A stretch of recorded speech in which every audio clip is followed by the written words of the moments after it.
تعال يا شاعر، وش سويت؟ وش المنشور اللي كتبت؟ قلت الجماعة رايحين بيان. قال حرام طلاق انهم كانوا مخزنين عند الغايب فلان. قلت له ايش؟ كيف مخزنين عند الغايب فلان؟ قال هذا الموكب قد هو ليلي على الله، الموكب حقه، الموكب بيخزن عند فلان وروح البيت بالموكب الساعة 10. وانا لطمت بين عيوني وقلت له بتتكلم جد، انا ارجع ابغى احذف المنشور.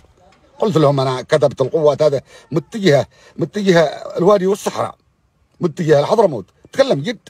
قال والله العظيم ان هذا قايد كل ليله يجزع من عندنا ورب الكعبه، وانه بيروح يخزن عند القايد فلان بن فلان ادم،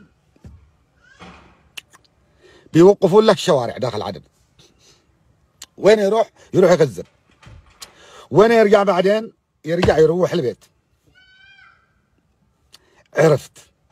عرفت انهم ما يبنون دولة. عرفت انهم ما يبنون. شباب اسمحوا لي في اخر البث، هي بث مباركات ولكن لابد احنا تعودنا السياسة ودرسنا السياسة. شباب، ما دام هو مباركات لميسي وركب زوجة ميسي، صدقني النفس ركب زوجة ميسي. لانك انت لما تشوف حاجة حلوة بينزاد فيك المعنويات، تنزاد فيك شفت ركب ميسي وعرفت القضية الجنوبية انها عادة صعبة.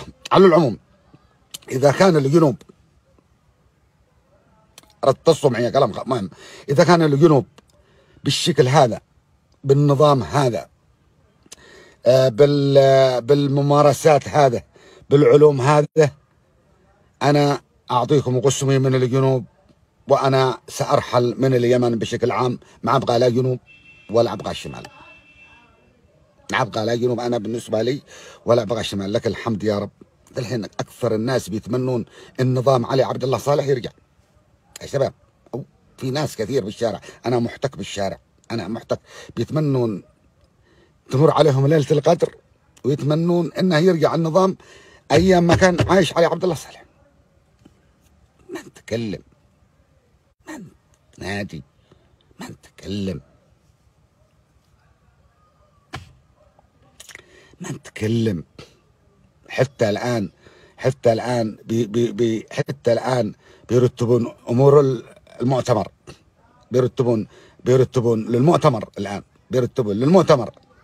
ما أنت حرام يا جنوبي، لا تقول أنا خاين، والله ما خاين غيرك، الدماء غالية والضحكة على الشنبات، تاي عيب. استووا على جاكم، ما في معاكم يصلح الا قدام. الجنوب قادم ولا اقول لكم خاين. حرام وطلاق ان اكثر القيادات انها بترتب للمؤتمر الشعبي العام. حرام، ما حد يامنك على محل صرافه. انت يا جنوبي حرام، ما حد يامنك على محل صرافه. اكبروا وعقلوا بحجم الحدث، لا تنكبونا من نكبه داخل نكبه. كلام فاضي. السلام عليكم. بطلت انا اواصل